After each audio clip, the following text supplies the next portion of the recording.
It is Wednesday, May 3rd, and if you're listening to this podcast the day it comes out, that means we're exactly 1 week away from our first About to Break live show experience. It's going to be next Wednesday, May 10th at 8 p.m. at the Loft on 2nd. It's an incredible art space in Pomona. If you like the episode with Josh Swodek, he and his wife Chara, they own that gallery. It's incredible. They're letting us use the space, and I'm bringing in three of my favorite people. My buddy Keith Coast, all the way from Lawton, Oklahoma, is going to be bringing a bullwhip and a 6-foot balloon. I've got Eddie Firth doing stand-up comedy. Chipper Lowell, the amazing comedy magician, who's going to be on this podcast in a few weeks, but he will be at the show live. You'll get to see his act, and then we're going to sit down and we're going to do some storytelling, talk about some stories from our life that we don't normally tell on stage. It's going to be an intimate show. Hope to see you there. Tickets are available now, starting at just $10. You can get your tickets now at abouttobreakpodcast.com, or just click the link that says Get Tickets here on the show notes. Again, it's next Wednesday, May 10th. We hope to see you there. This episode of the About to Break podcast is sponsored by the producers of the show. Big shout out to Zach and Joyce, Marcus, Michelle. Thank you to everyone who's clicked on that button to become a producer. If you want to become a producer for as little as $1 a month, you can help offset the cost of producing this program. It is a free program. It will always be a free program, but if you want to kick in a little support, we sure do appreciate it. It makes a huge difference. Just go to the abouttobreakpodcast.com website, click on the Become a Producer button, and you, too, could become a producer. No, I'm not a writer. Okay. Something is about to break.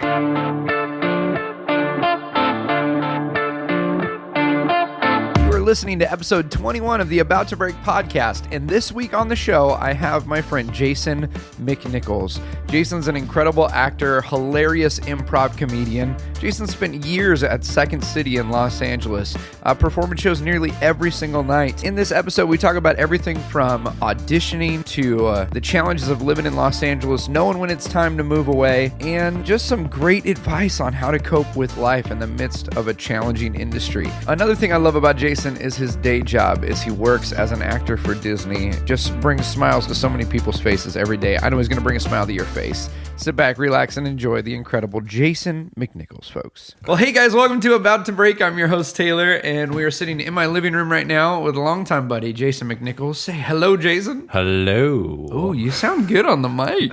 I like the mic. I like it. It's got a little depth to the voice. I feel like a voiceover actor, even though I'm not a voiceover actor. Let's try it right now. This could be your first. We need a product. I'm good at the Disney voice, the Radio Disney voice. Oh, the Radio Disney voice. Or like, yeah. Okay. Radio Disney. This week we got That's So Raven at 5 p.m. I love it. That kind of thing. She's getting in a bunch of hijinks. Is That So Raven still on? No, it isn't, but I still use it as a thing because it was like one of my shows I used to watch. That? That's So Raven. It's the future I can see. Oh, I get so nostalgic over old TV shows. Yeah, you know how everyone loves what they grew up on, and they're like, what's the TV shows on now? Right. Kind of thing. Yeah. I mean, but I grew up with Chip and Dale's Rescue Rangers, Yes. DuckTales. Tailspin? Did you do Tailspin at all? Tailspin, yes, I did do Tailspin. Let's see, what else was there back Duckwing Duck. then? Darkwing Duck. Ducks were big when we were kids. There was a lot yeah. of duck-themed television shows. I really liked, my favorite, though, was Chip and Dale Rescue Rangers. Oh, that's great. And I just found out recently that they were dressed, both of them are dressed like, one of them, I think Chip is dressed as Indiana Jones, and Dale is dressed up as Magnum PI. Oh, you're right. He always had the open Hawaiian shirt. Yeah, the open Hawaiian shirt. Yeah. Was Dale. Yep. And then Chip wears the Indiana Jones attire with the hat and the jacket. So I found that out recently, and it blew my mind. It definitely blew my mind. That is totally. You're absolutely right, man. Yeah. I never realized it. I watched it for years. I'm thinking now, Magnum always had, even though Tom Selleck always rocked the chest hair, but he would always have like a tank top under the open Hawaiian shirt. True. I remember when I was a kid, that was my attire at school every day. That's my mom awesome. for like school shopping bought me, and this is back when like MC Hammer pants, like those muscle wear pants were big. Wow. So the funky pants with like a turquoise blue tank top and then an open Hawaiian shirt. Yeah, It was the most embarrassing outfit ever. Now that I think about it, You seem like you were always on vacation at school. yeah. Why is that kid dressed like Weekend at Bernie's? Why is he dressed like he just got off a yacht? I mean, I loved Indiana Jones, where I would buy that hat all yeah. the time. But I don't think it was the right hat, because I think I just bought cowboy hats. The hat was like, seriously. But in like, your mind, when you put it onto the mirror, you I'm just see in young Indiana Jones. Oh, yeah. We used to make, so when I was a kid, before I ever got into magic shows, I wanted to do special effects for the movies. Wow. And so me and my buddy Cody, now this is what he does. He makes special effects for the movies. He does sculpting of like horror films and all this crazy cool stuff. But he and I would come get together and we would always make whatever props we saw in the movie. So like we made the little idol from Indiana Jones, and we like set up this little run in my backyard with like a yeah. I did something kind of similar. I wanted to be like a stunt man. Okay. When I was younger, I almost went to this what's the right word? Camp. Stunt Academy? Yeah, like stunt camp. There was like this camp. When you're a kid, they had that? They had this, seriously, and this camp I went to. This is before waivers were like a huge thing. Like when we were kids, you could just do dangerous activities. I think you had to sign a bunch of stuff too, but I don't know. I just remember seeing it and being like, I want to do this, and you'll learn from stuntmen how to jump off like a building, because they will need kids sometimes to do stunts. That's true. And I wanted to do that, but my parents were like, no. But I would in the backyard, we used to have this big trampoline, and I would do it without my dad's permission, I think. Okay. I would grab these 2 mattresses we would use for people who would come over, like my friends who would come over, random like, mattress. like in the garage. I'll grab 2 of them. Okay. And I'll put them in the backyard on, like, not on the, like, I put a blanket down and I put them both down on the grass, and then I would jump off the trampoline onto those mattresses. And I would play Back to the Future Part 3 music. Part 3 is the Wild West one. Yes, it is. I'm trying to think of the... And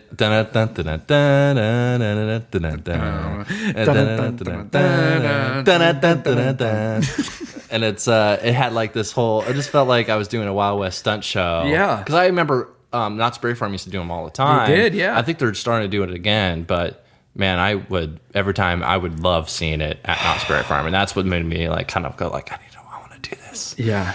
So I want to be the stunt man. Yeah. So I did that for I think a good year when I was younger. Did you ever break any bones? No, I haven't hurt. Like only time I've hurt my body was I jumped, and I think in like 3rd or 2nd grade I jumped off a playground. I was on the top of the playground, and it was actually I jumped onto. Like on the jungle, you were on like the jungle gym, like the top of the monkey bars. You know how like there's like a house thing, you kind of like go up these steps and stuff like that. Yeah. So I was on like the fence of the house thing, and I jumped off, and I landed on my arm, and I sprained my arm. Okay. And the second time I ever hurt myself was I was skateboarding with some friends, and I was just running with the skateboard. Not even on the board. I wasn't on the board. I was running with the skateboard. And I tripped over a little ledge thing. Okay. And I fell on my left arm. And that one really hurt. Like that one, I was it was I couldn't extend it all the way. And I still have some trouble with it nowadays. I can feel it, but I couldn't extend it the whole way. So I had to like have a sling for probably like 3 to 4 months. Did you get a cast or just the sling? No, just the sling. So you didn't even have the cool thing of like people sign your cast? No, I never got to that. But I'm actually pretty happy about that because I hate pain. Pain is not the funnest thing to experience. Right. So it's like. So did you when you say you skateboard? Did you like? I would ride a skateboard for transportation. I could never do like cool tricks and stuff. Did you like? Same here. Cannot do cool tricks at all. No, it was merely for cruising, as I would call it. And in LA, I would because I used to work on Hollywood Boulevard. Parking is horrible over there. Oh, it's awful. So I would park far. Yeah. at a nice spot. Like Pasadena? Oh, yeah. A lot of good spots in Pasadena. There's so many good spots over there. Actually, to be honest, not really. Not really. Pasadena's just as bad. Just as bad. And I think a little more expensive, too. Hollywood, I would park in, what's it called? There's this good street called Selma. Oh, yeah. Selma's a good one. Selma, and there was some free parking just under Selma, right next to the YMCA. Yeah. Because after 8 p.m. Runs parallel to Hollywood. Yeah. After 8 p.m., every day of the week, it's free. So when I had night shows, even on Saturdays and Sundays, which is very hard to find those type of parking spots, I would park there, and then I would skate to where I need. And some people will be like, where'd you skate from? I know you live in like North Hollywood. Yeah. I'm like, I park far and I skate from there. Did you ever roll the dice? Because there's always that thing of like 8 o'clock, the meters are free. But like when you have to be at the gig at 7:30, I've rolled the dice so many times. Like, I learned after getting so many parking tickets that to never risk it. Never, even if it's like not, 5 minutes. It's just not worth it. It's like I would never risk it. I would always have quarters in my car and just put them all in, or use my. When they started doing cards and stuff like that, I would just like use my card. Yeah. But that just ate up my card. How did you get started doing entertainment? When was the first time you got in front of people to perform? Let's see. First time I did a play was in church when I was super young. I was probably like 8, I think, 8 or 9. Was this a known play, or were you acting out like a Bible passage? It was a Bible passage play. Like it was kind of like it was based off the message of the day kind of thing. So I performed as a kid in a sling.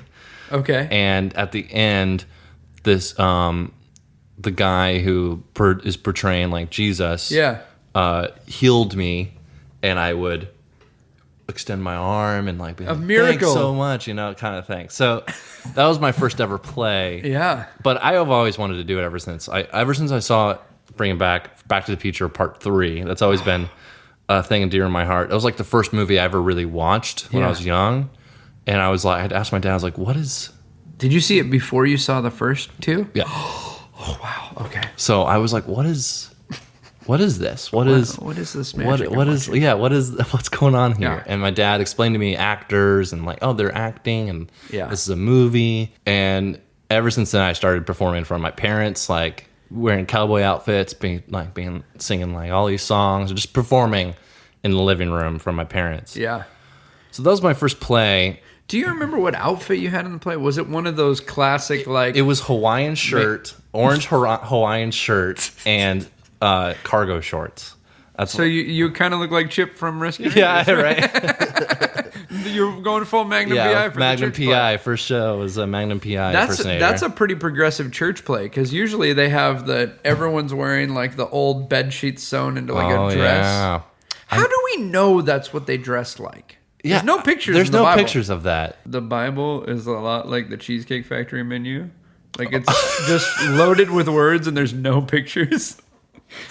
And even after I read it, I'm not sure what I want. That's so true. It's like millions of pages, and there's so many. There's so many different things. There's so many. There's ways tacos you can on one look page, at it. and then there's. And I know the answers in here. There's Chinese food. I know that probably the answer to what I'm looking for is contained in these pages. And you always have to ask the pastor who's the waiter. Do you have any suggestions? Have any suggestions of what I should eat? Compared to what should I read? Should I read Job? I don't know. Job? Is it Job? What is it? Is this like Job or Job? This is like the classifieds. The Bible's got a classified section. Speaking of, I did a play too in church where I had to wear something similar to that, and my whole thing was I had to act like I was a waiter. Yeah. And there's these two guys having dinner with another guy who's portraying, I think, Jesus, and I'm supposed to like... Jesus is always the star of the church play, by the way. He's like the number one. And it's always the guy with the beard, whoever has the beard. Oh, yeah. I'm supposed to come up with a plate full of stuff, but it had nothing in it, because my thing was I'm supposed to drop it to distract everybody to look at me, and then I'm like pointing, and then everyone looks back, and the guy who's playing Jesus like goes under the table, and he's just disappeared. they're like, what? Oh, it was like a magic trick? It was like a little magic trick Oh, moment. did it work? Did it fool anybody? I mean, I was young, so I couldn't really. How smooth was But it didn't fool me. the Jesus character? I'm trying to. No, I'm going totally blank. Who's the cat from La La Land? Oh, Ryan Gosling. Yeah. Jesus is the Ryan Gosling of church productions. That is seriously. I think there'd be more conversions if the paintings of Jesus looked like Ryan Gosling. Oh, definitely. Right. Either that or Benedict Cumberbatch. Benedict Cumberbatch was Jesus. a British Jesus, I feel like that would be more progressive, a British Jesus. Oh yeah. So you did the church play. Yes. And how did you feel? Like, what do you remember what it felt like doing the play? It felt amazing. I was like, I love performing in front of people. Like, even if there's laughs or not, I just love performing. Yeah. So that progressed me to kind of get in touch with like a community center who did plays, and I did my first ever play, like it was a musical, was The Pajama Game. The Pajama Gang? The Pajama Game. Pajama Game. It's an old musical about this business called, I don't even remember what the business was called, but they made pajamas. And I think they were like going out of business in the musical or something like that. And it's all about the pajama game. Right. Like, so. The big hit, Everything Must Go. Well, my one I always remember is, I figured it out.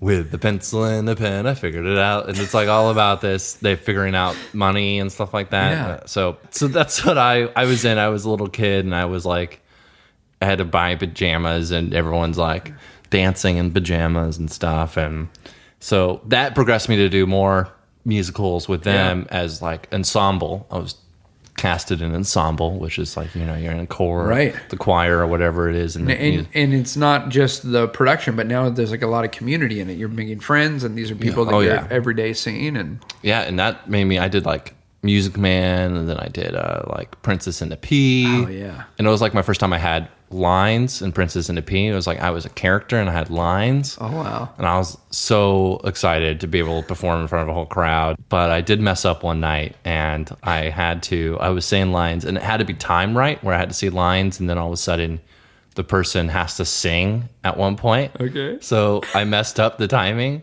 and I'm in the middle of my like second to last line, and then the dude has to start singing. So we just walk off stage. It was an awkward moment. Because it was timed to like a track or music. Oh yeah.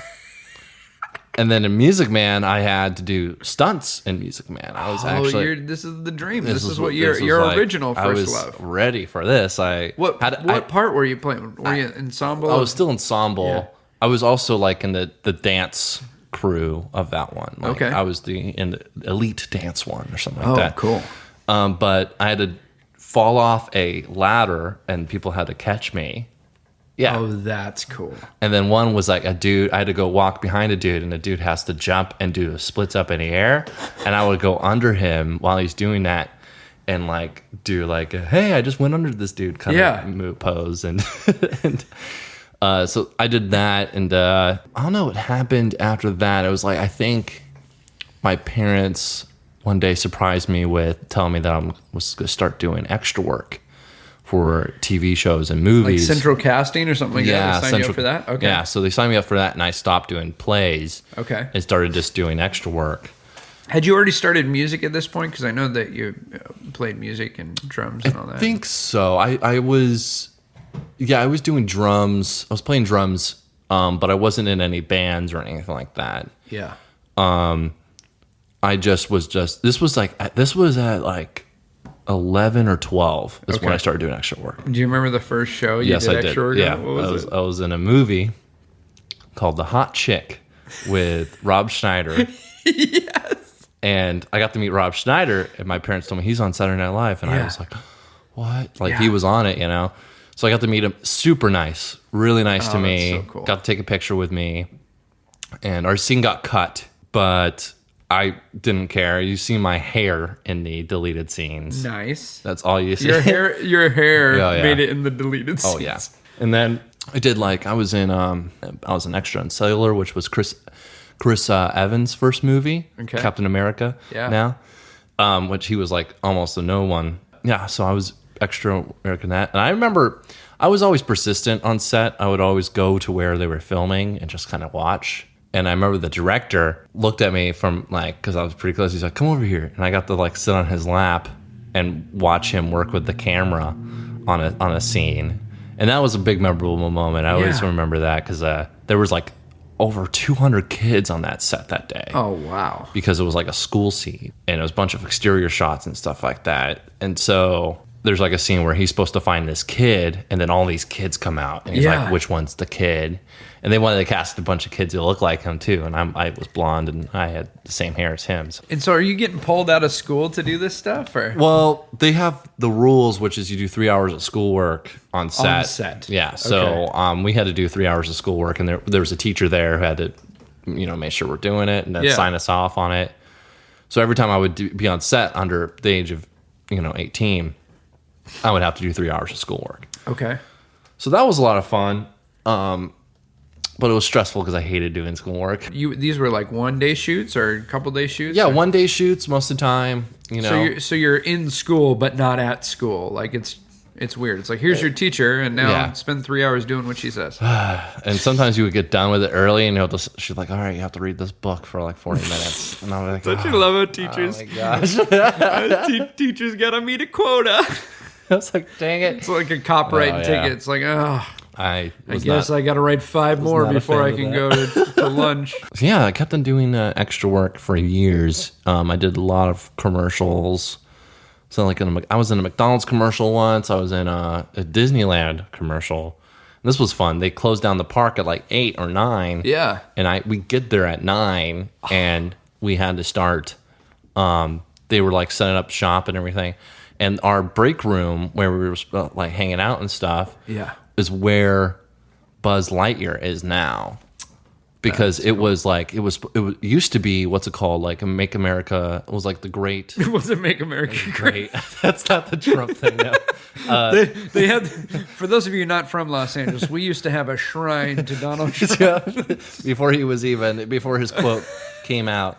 It was America Sings. That's what it is. America Sings. That's right. And it was like this rotating round building. Yep. And there'd be a sing-song going on. So that closed down. Yes. And then they used that as a break room for us to like be in there and hang until they really needed us on set. So you're like, not only are you doing this commercial, you're like behind the scenes at Disneyland. It was pretty cool, to be honest. We didn't go backstage or anything like that, but we did go to that area and stuff like that. And so then at like 12 p.m., 1 a.m., we were there, and we started doing the extra work of the scene. It was like a commercial, and that's really all I remember. I remember they had snow too. They had to use snow because it was, that's cool. even Like though it was in Christmas July, time thing. we were filming in July, but it was supposed to be a Christmas commercial, so they were using that. Yeah, that's one of my favorite ones. And then we'll just get to where I started doing extra work for Zoe 101. Mm-hmm.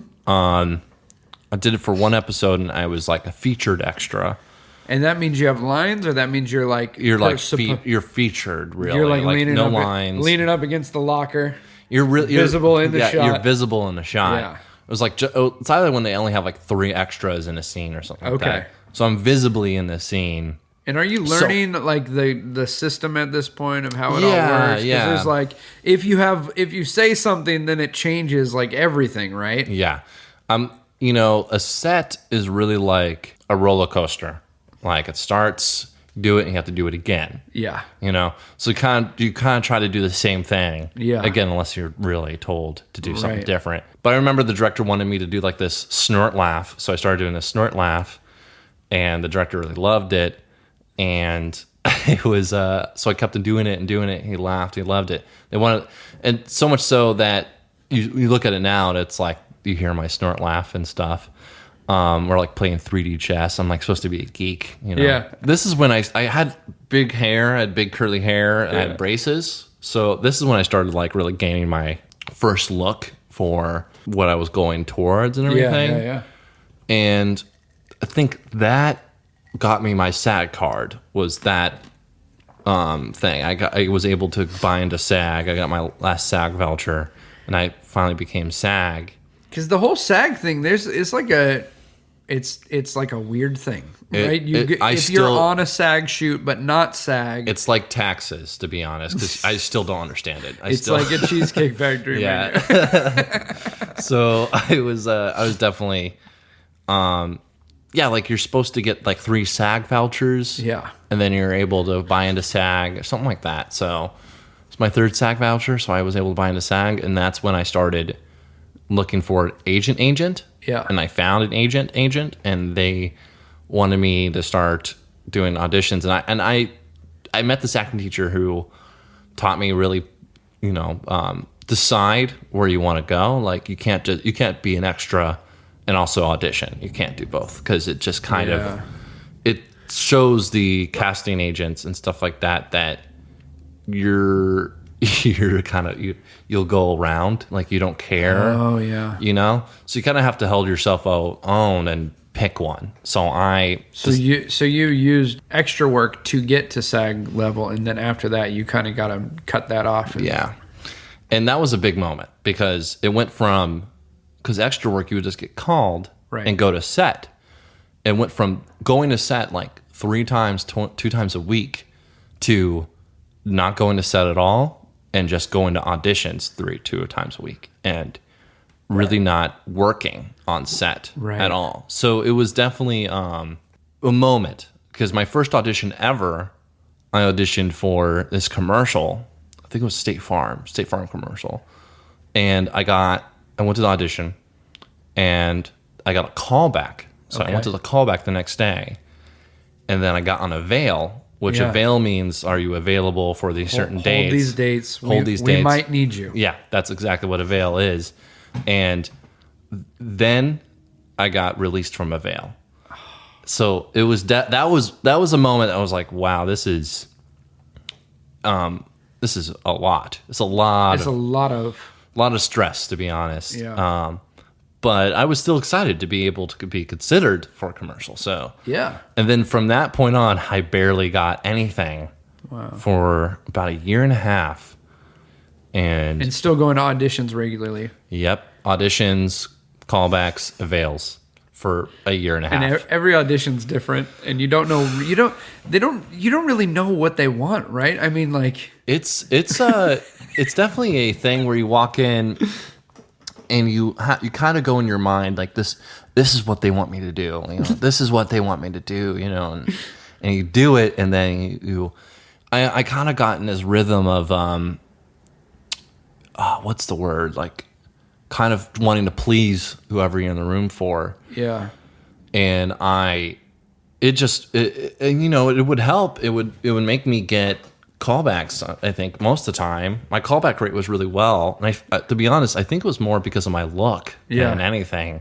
Because I had a really interesting look. I was tall, was blonde hair, and I had braces. That's and like curly hair, like a afro. Oh, yeah. So it was definitely an interesting look. So I just kept on doing that, and then I booked my first ever commercial, which was like a PSA for student loans. Okay.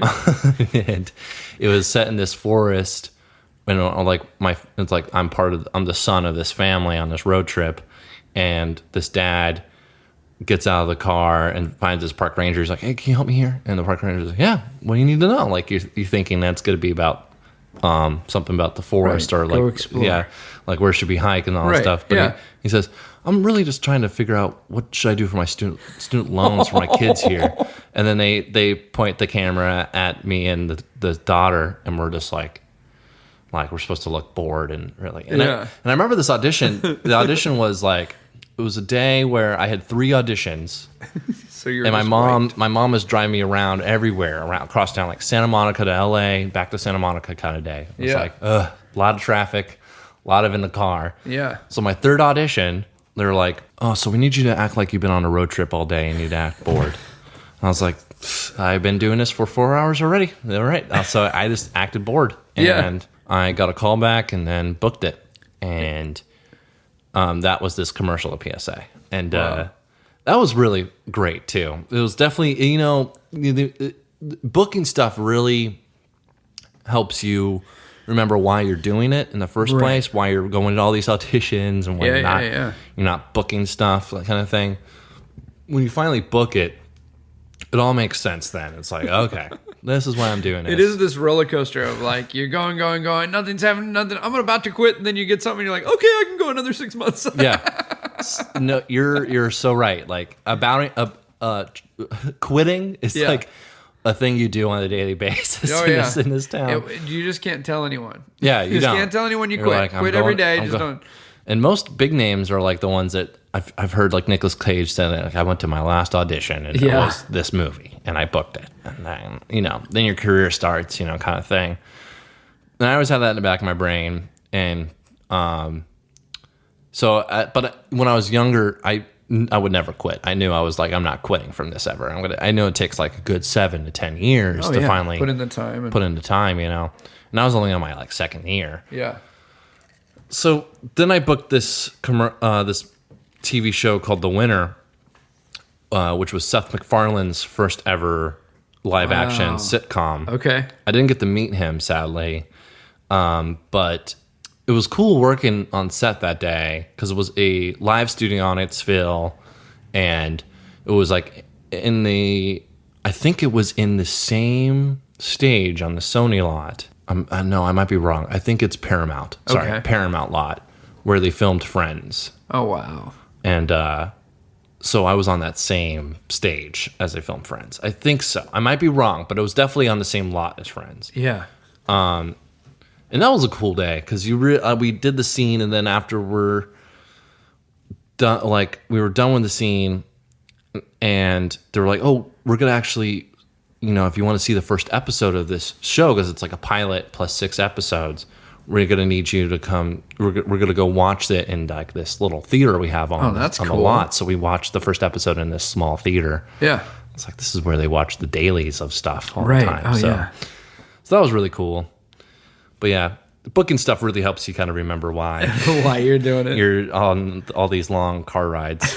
So you've done theater, you start doing TV and production stuff, and you've done a couple movies. When did you get into doing improv? This is a great story. Okay, let's do it. And this is where my life, I feel like, kind of started, because I booked this commercial for Six Flags. Okay, and it was on the WB lot, and it was at this house on the WB lot. And the commercial is there's someone dancing, and we're supposed to look at him like so weird, like, why is he dancing? Was this the weird Six Flags guy? Yeah. Really? That creepy old guy? Not the creepy old guy. It was actually, they were trying to do a new spot without the creepy old guy, but people got really mad and did not like they're like, this guy's not old and creepy. Yeah. It was like a spot where this guy is like a situation's happening, and he's like, one flag. And then it shows people on a roller coaster and like having fun, and he's like, Six Flags. And then I remember this. Six Flags, California, and come over, kind of thing. So the one flag situation was there's this guy at a party who's dancing really bad, and we're the kids looking at him like, what are you doing? Yeah. And it's like, one flag. So that day on set, I became good friends with still a friend of mine nowadays, Jameson Moss. And he was the one dancing on set. Okay. And while we were like kind of hanging on set and like becoming like mild friends at first, our moms were on set and they were talking, and his mom told my mom about Second City and was like that he's on a teen troupe there, that they perform weekly and they do shows. But not only that, like they have a class before and then a show. So it's like, it was a dream come true because I remember doing plays at the Grove. Yep. With friends, and in between scenes when they're rehearsing other scenes, my friends who were my same age, we would do Whose Line Is It Anyways games in the hallway, just kind of like trying to pass time, and we all loved improv. And then my friend was on Comedy Sports. Oh yeah, I remember that place. My school didn't have Comedy Sports, so I was always like looking at other schools, being like, I wish I was on that Comedy Sports team, kind of thing. But so finally, I was like, I heard about this. My mom told me, like, okay, so we're gonna call him and see if you can audition. So then, like that next day, or like actually on my way home from that shoot, we called, and we're like, can I audition? They're like, can you come tomorrow? And I was like, It's like, yes. So Yes, the I next can. day I came and I auditioned. It was only me and this other girl, and we both auditioned, and we both got on. And Wow. that was, it was definitely a moment where it was like, this is the start what I'm going to be doing for a good while. So then I did my first show ever. Yeah. At Second City. We did like rehearsal before, and then we did the show. I was so nervous. And Like, had you been nervous before when you'd done other productions? Yeah, But was this a different kind of thing? This was because it was a full house. Like, it was literally a sold out show. And you're doing improv, so it's Yeah. not. You're used to a script, and you've got your lines, and this Yeah. is when I speak, and this is when the guy sings the song. And we're doing like long form. We're not doing like short form games. Right. Which, for folks who don't know, is with short form, it's like whose line is it anyway? It's very game driven, and you're this person, you're that person. You guys are at a grocery store, and he doesn't want to buy what you're selling, right? But long form, you're just completely creating the thing as you go. Yeah, it's you get a suggestion, and you kind of create a play. Yeah. In reality, you kind of create a play in front of an audience, so you don't even know what you could do. Yeah. The person who was in the front row was not Frankie Muniz, but the guy from Malcolm in the Middle, like his older brother. Oh yeah. He was in the front row of the audience. Yeah. Because his friend was in our group. And I was like, this is crazy. Because I was also, kind of referring back, but I was on Malcolm in the Middle. It's like when I was younger, I played young Francis for a Thanksgiving scene. And I got to meet Bryan Cranston for a second. Wow. He came into the room. He's like, hey, how you guys doing? You guys having fun? And we're just like, I'm just looking at him being like, you're on Malcolm in the Middle. You're the dad in Malcolm in the Middle. And he's like, oh, great. Like, you're having fun, and leaves. Super nice guy. Yeah, look at him now. So it's crazy. Oh, my goodness. I know. How creepy would it have been if you looked at him and you were like, you're going to make the greatest show ever written. I just whisper in his ear, Yeah. like, you're going to be you're going to be a meth star on this. You'll have cancer. So you'll start selling drugs, but then you won't have cancer. But then you'll keep selling the drugs. You're going to win a bunch of awards for something you do in the future, which is not this show. That was great when I got on Teen Troop and I started doing weekly shows there. That helped me kind of gain some confidence. And Second City's got a ton of history behind it, too. So you're now an alumni of this organization that... You only become an alumni of Second City. I didn't want to... I'm sorry. No. It's something that it's a big issue at Second City, to be honest. The views of this podcast do not reflect the views of Second City and or Jason McNichols. For those of you who don't know, alumni at Second City is someone who performs on main stage in Chicago or performs at the main stage in Toronto. Really? And gets paid to perform on main stage there. But Los Angeles doesn't count? No. What's going on? It's a long story. What's going on? I do not want to get into. In hour 4 of the podcast, we're going to get deep into this. Okay, go for it. No, we're just a studio theater out in LA.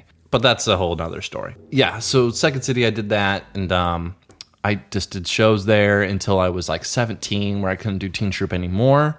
Yeah. And I would book gigs in between. And Jameson was actually the guy who I was in my first band with. We performed at the Whiskey. Yeah. And started doing drums. I started playing drums for him and stuff like that. Was this the band Jameson? Jameson, Moss, and the Floaters. Yep. Yep. So did that, and that was, oh man, that was a lot of fun. That was definitely a lot of fun because I love performing in a band that makes sense. Like, people just really know what you're doing. Yep. Like, you kind of play, you kind of, like, I will say, playing with Jameson Moss is,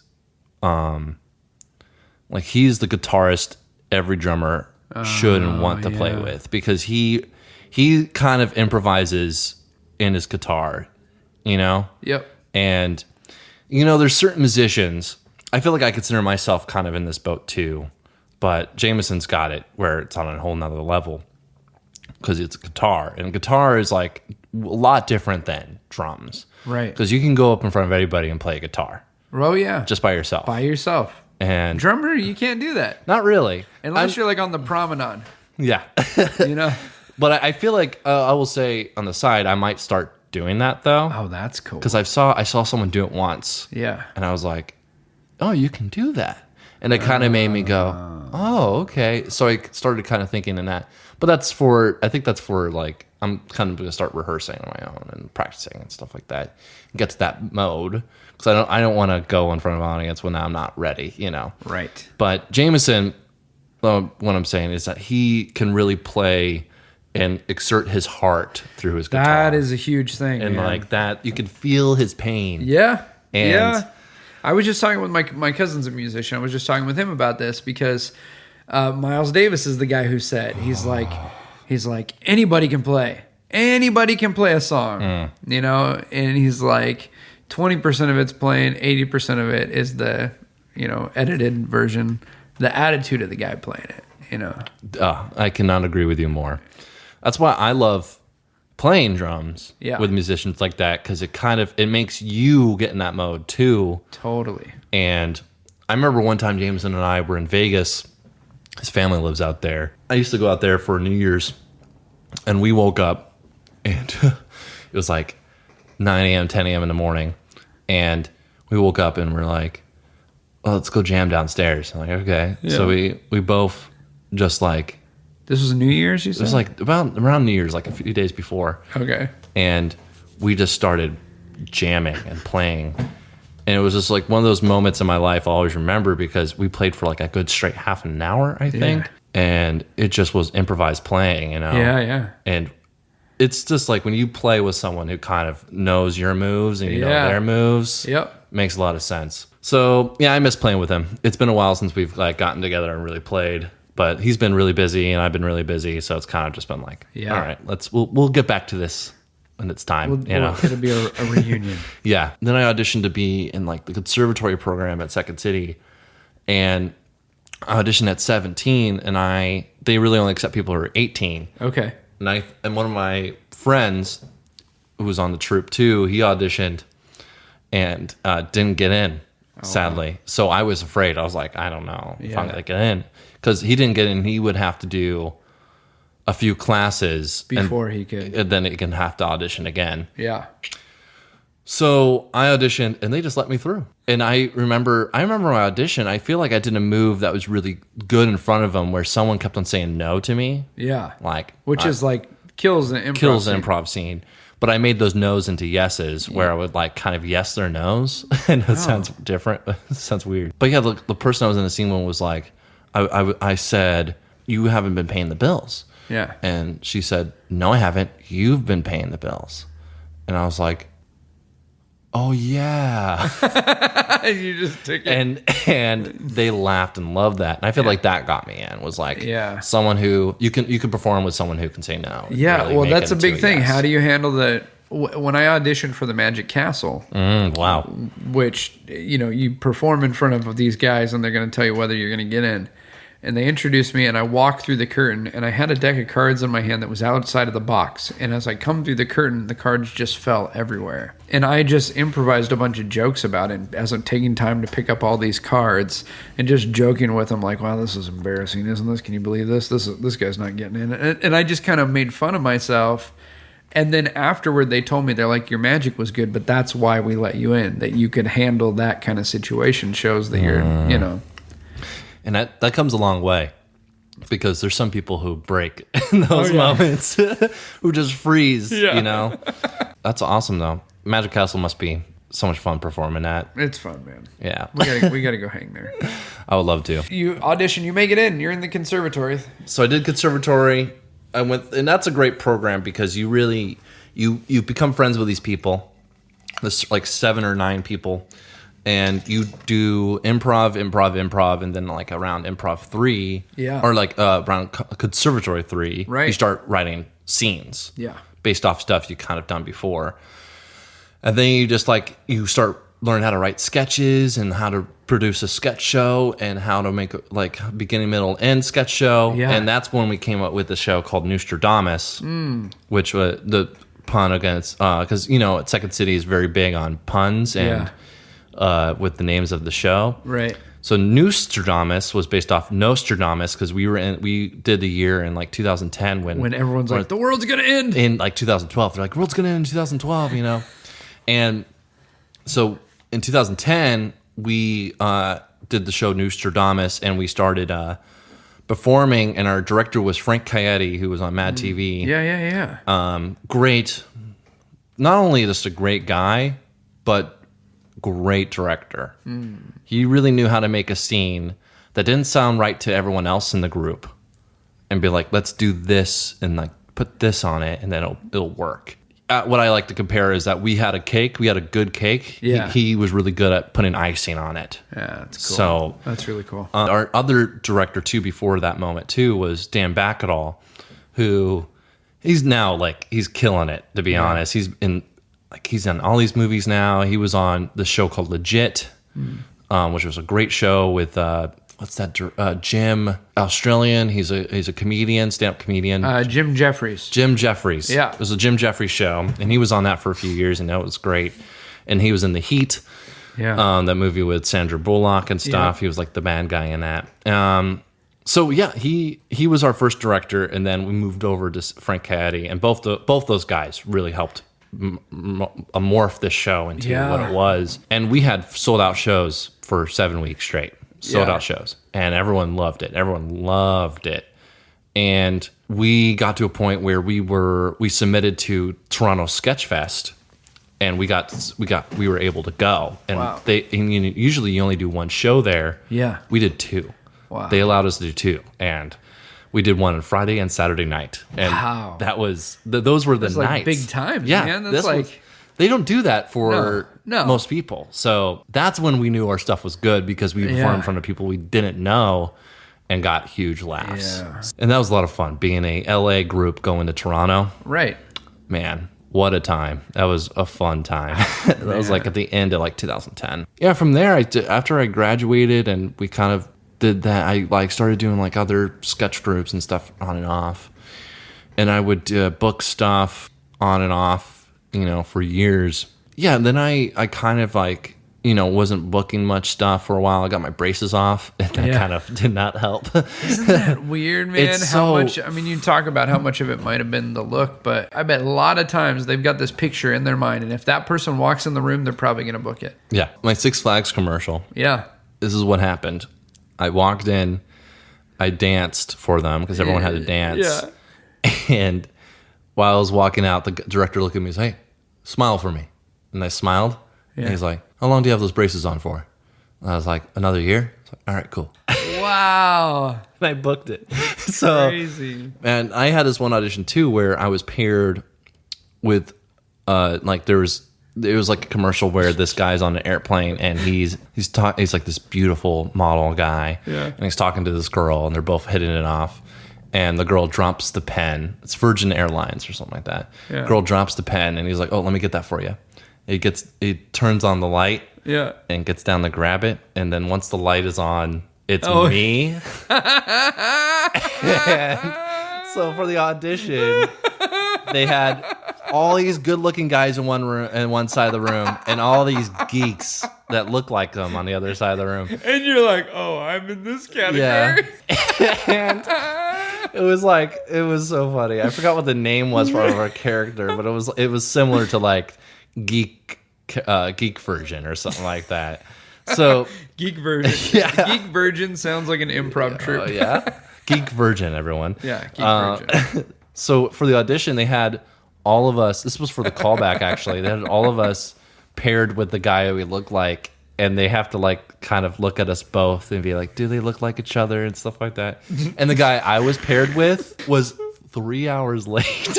No. Yeah.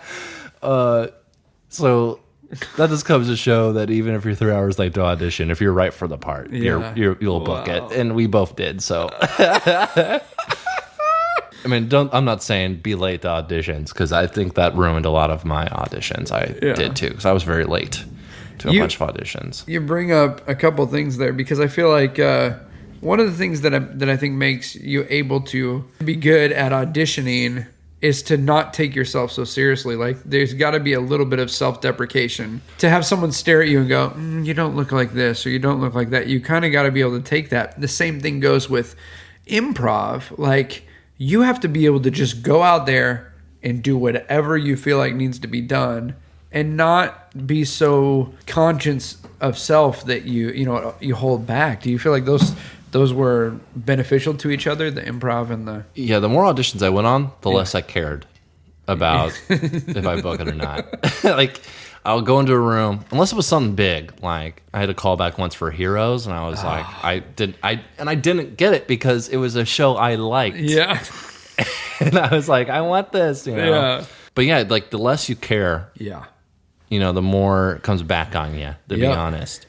And I'm not saying, like, less you care, like, going to the audition unprepared. Like, you got to be prepared. That's the one thing that I feel like casting directors hate the most, is someone that comes in a room and does not know the lines. Right. Or doesn't really care about the role. Yeah. But you kind of have to go in not caring if you get it or not. Right. And also showing them your slice of the pie. Like, kind of like, oh, this is my take. Oh, that's good. Of this character. This is how I would do it. Right. And if they don't like that, they'll say something. Yeah. And even if it's just too far, they won't, and you just won't get it. Yep. But at least you're doing you, at the end of the day. Yep. And that's what I started learning more and more. And that's how I booked this recent gig, to be honest. I always think going into an audition, go into an audition like you're already, like you're the costume person too. Like, you looked at this role and was like, oh, this person would wear this and this. And go into that audition seriously, like thinking like that. So I booked a couple gigs just by what I wore, to be honest. Wow.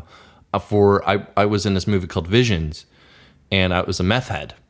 And for my audition, I knew it, like, my first choice was like, oh, I'll go into with a flannel and like skinny jeans, that's what meth heads wear. And then I started thinking more about it. I was like, what would a real meth head wear, like, on his daily time? And I was like, pajamas. Yeah. Pajamas. So I went into the audition with pajamas on. Yep, pajamas. I went in pajamas. And that's amazing. Like pajama shorts, like plaid pajama shorts that are baggy. Yeah. And then like a tank top. And kind of show my skinny self. Yeah. And I auditioned repeated the line over and over again. It didn't say to repeat it, but I know a lot of meth heads that were like, that would come up to me on the street and just be like, can you spare some change? And it'd be like, no. They're like, spare some change, spare some change, spare some change. And like walk away and just keep on saying, spare some change, because they're just like, they're methed out. So I booked that just because of what I wore, to be honest, too. And this recent one, Dr. Ken, I went into the audition dressed in because I'm thinking stoner, this is an audition for stoner. I was thinking stoners don't care what they wear at all. Like, they can wear the most outrageous thing and it just wouldn't matter. So I went into with Christmas Christmas pants on, like these Christmas sweatpants I have. February. Yeah, it's seriously it's like February, March, and like this T-shirt that's like a tie-dye T-shirt of a cat on it that says "Hug Life." And I went in, and the casting director loved what I was wearing. And if you, to be honest, if you just go in, and that's myself, I would seriously wear that. You would wear that anyway. No, I have. I've done that before. Like, I went out. I'll go to a coffee shop dressed like that.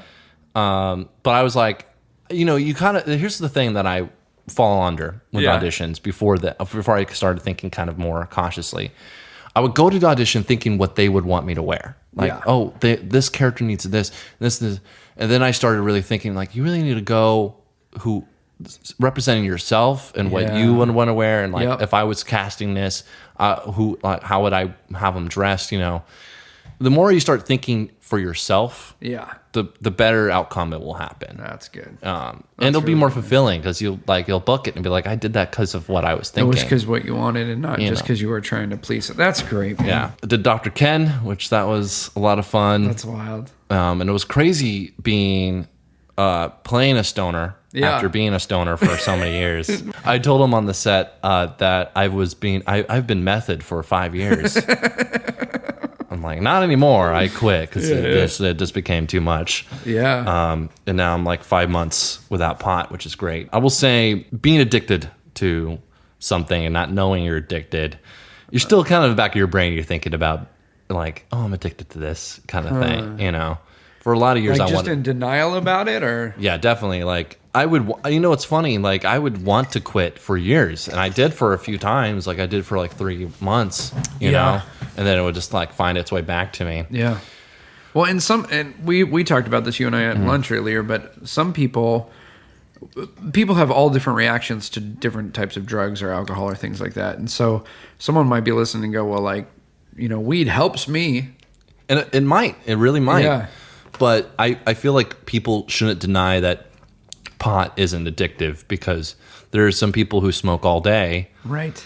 That says in itself. I mean, I find it funny, and this might come back to bite me in the butt, but like people who smoke cigarettes, Yeah. you got to admit you're addicted to cigarettes, because you can't live a day without a cigarette, you know? Yeah. People who drink soda every day, which I do. I drink soda. I'm addicted to soda because I can't go out without a day without soda. Like, Yeah. I like soda, you know? I'm not saying it's bad. I'm just saying it's better to admit it than to deny it, because it'll help you in the long run when something comes up and bites you in the ass. Like, oh man, like I have something, I can't have soda anymore because of my cholesterol or whatever, you know? Yeah. So it's because I've been addicted to soda for years, you know? Yeah, I mean, just being real with it. Yeah. And I have friends who tell me all the time that they're like, "Oh, I'm so creative when I smoke," but then I see them after they've taken a couple hits, and it's like, you're useless right now. Yeah. You're not, like, we're sitting here brainstorming about stuff, and you're useless. I've been in a lot of writing meetings with a friend, and we would smoke and then kind of get distracted and go play video games instead. So it's, you know, pick your poison, you know, pick what's right for you. If pot is right for you and it helps you throughout the day, go ahead, do it. But I would say being sober now and not smoking pot for months, I feel like I've been the most productive and also the most healthiest. That's great, in man. mind, body, and soul for the past like 5 months now. And than what I've ever done before, you know, because I suffer from depression and anxiety, and my anxiety is fueled from my depression. Yeah. It definitely, like, I get depressed, and like I would start getting anxiety about that. Like, how am I, and mine just keeps on running and running. Yep. And I've had a few anxiety attacks in my life, and that's not fun at all. No. So I stopped taking medication for stuff like that, and now I feel like, you know, I know I'll have moments in my life where I'll be depressed, but like, it's good to know you have that personality and know it will come than to deny it, you know? Yep. And I will compare depression to like any bad disease out there, because, you know, the mind is definitely a terrible thing to waste, and it can really screw you up if you're not, you know, thinking right. And that's why I kind of like, it's funny, before I booked Dr. Ken, I quit acting. I told everyone I quit. Like, and it was, in reality, it was a moment in my life where I really felt like I was done. Yeah. And so I was like, I'm done with, and I mean acting as in like acting on stage. Acting in TV shows and movies and stuff, going to auditions and stuff. That's what I mean for acting. Right. And then all of a sudden, Ross, my agent, called out of nowhere and was like, "Hey, I have an audition for you this Wednesday." And I was like, "What? I'm working at this pizza shop. There's I'm not working Wednesday. I guess I can go." So I go. I do the whole pants thing, and I wear the right outfit, leave, and it feels right. I'm like, okay, we'll see what happens there. Get a call back next day. So I go, and it feels really good. And I leave, and I'm like, I think I booked this. Like, you can kind of feel them, you know? There's something beautiful about letting go of something and picking it back up. Oh. I gave up. I stopped performing for a year. And when I say stop performing, like, I just felt at the time, I'm like, I need to focus on some other stuff. And at the time I was doing another job, and I just quit. I sold all my props What? I changed my phone number so people couldn't call me. I took down my website. I gave away 6 months worth of gigs. And then a year later, I quit the other job and went full time after I'd killed my performing career. But what's been really freeing is that having already let go of it, picking it back up now, I've only picked up the good stuff, and I've kind of let all of the opinions of other people and how other people think it should be done. Like all that's the games that we play in our mind, that kind of stuff I've kind of pushed it aside now, and just been able to take what I want from it. It's a lot more worth it when you kind of let go of something for a little bit to see if you really appreciate it as you do. Because I mean, before I kind of quit, I was doing it since I was like 8, Oh yeah. So it kind of was like a thing where I needed to kind of see how life was without it to kind of really go back and appreciate it. And I will say, even from booking something and working on set and like doing that whole spiel and all that stuff, even after that was all done, it still isn't as fulfilling as I thought it would be. So I know for me, it's gonna be, I kind of consider it a hobby, more than anything. Like if I do have an audition, and now I've kind of decided if someone tells me I have an audition, I'm gonna decide if I want to go to it or not. Because you don't have to. Because I don't have to. So that's so healthy, man.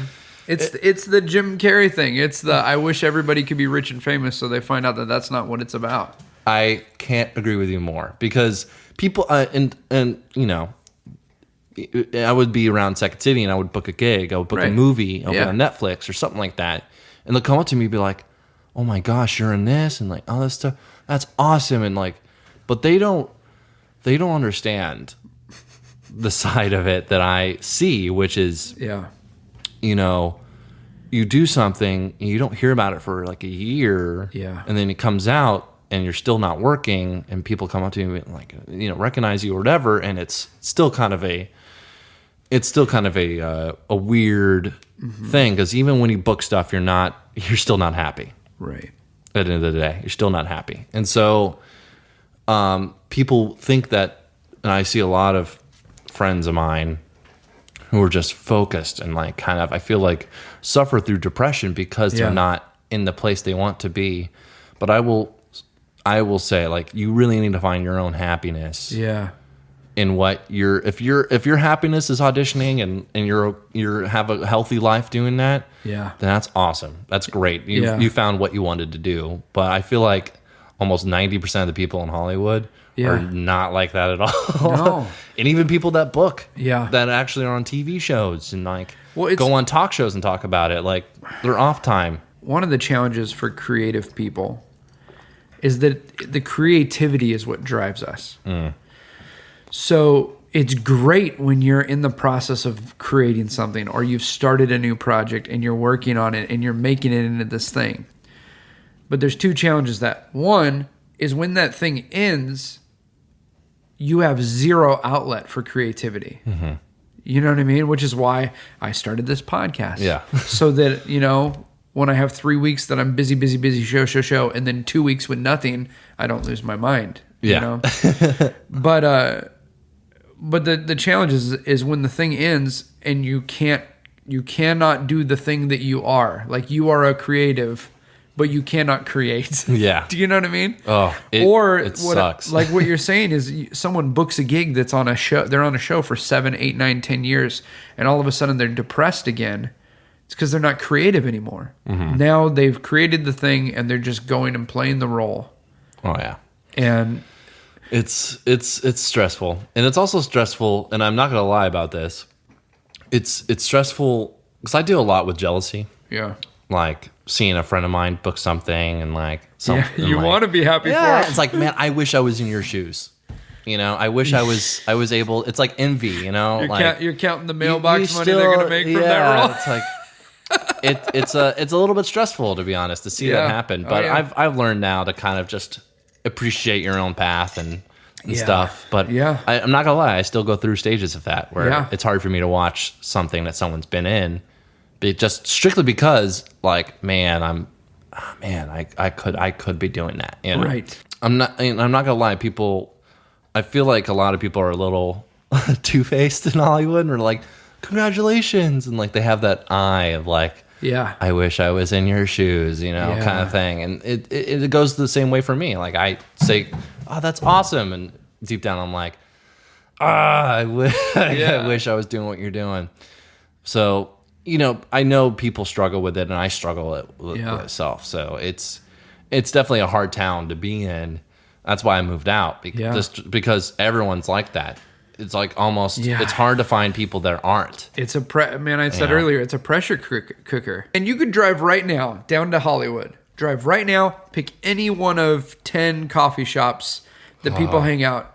Look around, and every person in there looks like they just walked off set. Everybody looks like they got it together. Everybody looks like a star. Everybody looks like they got money. And most of us are broke. Sitting there, spending our last couple dollars to buy that coffee so we can play the part.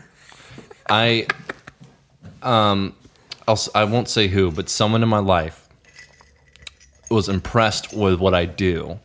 So much so, they thought I made a lot of money doing it. In reality, you do not. Yeah. Because there's a lot of downtime. Right.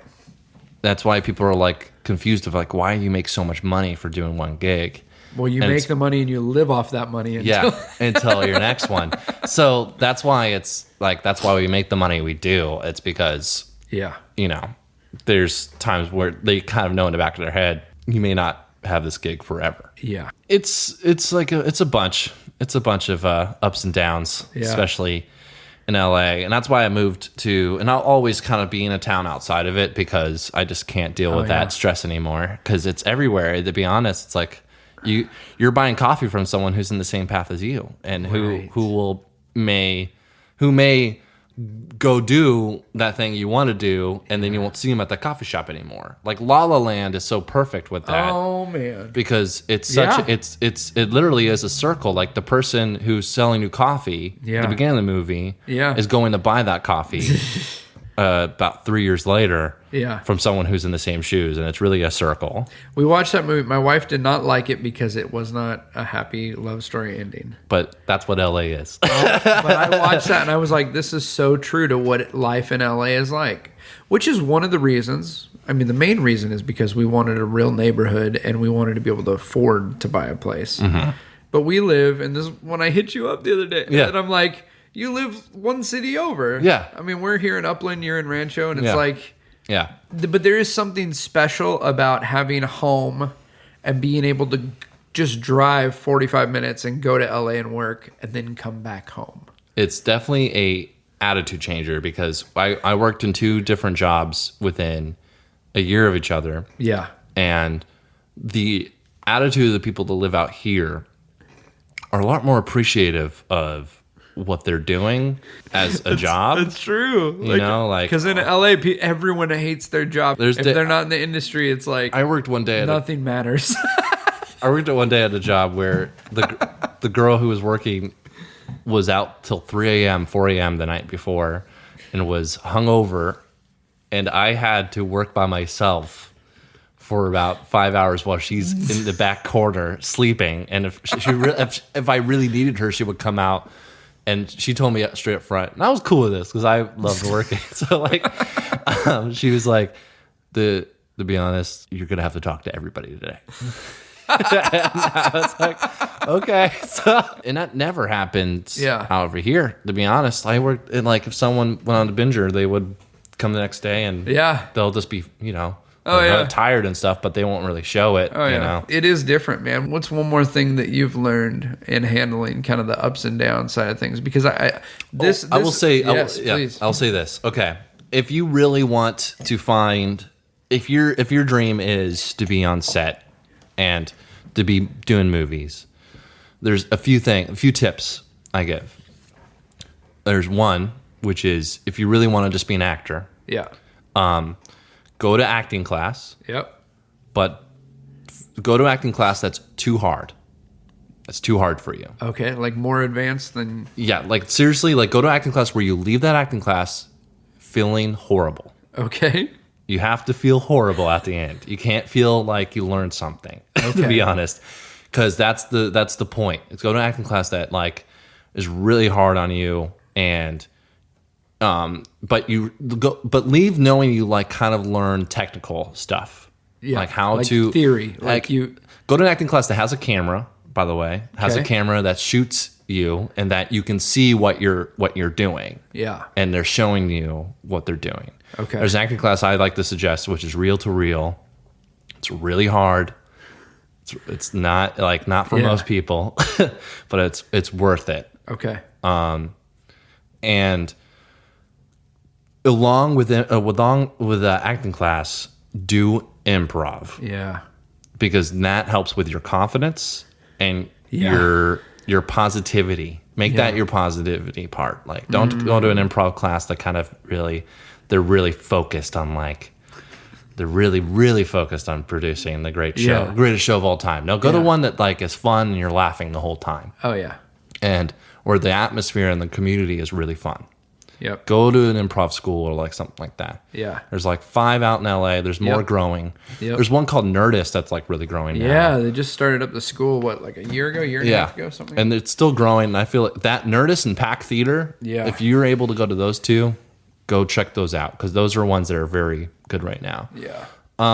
So that's my first tip. Second tip, if you want to be an actor but you also want to like kind of produce or like be a director and stuff. Yeah. We're in an age now where you can do that now. You can literally just go do it. So do it. You don't need permission anymore. You don't need an invitation to create. No. Make short films. Yeah, do it. Don't worry about writing the best movie of all time. Make short films. Make a film that's 5 minutes long, beginning, middle, end. Yeah. And put it up online within a month. I've been trying to do that with a movie my friend and I made. It's taken 2 years, and it's to be honest, it's most because of me because I have that personality that I'm very counterproductive. I'm like, yeah. But seriously, tonight though, I'm gonna go home and edit the rest of it and release it this week because it's just taking too long. That's great, dude. My buddy Eddie, who was on this podcast, says done is better than good. Oh yes. Seriously, get it done because the one thing I wish I could do is go back 2 years ago and get what I've supposed to be done like.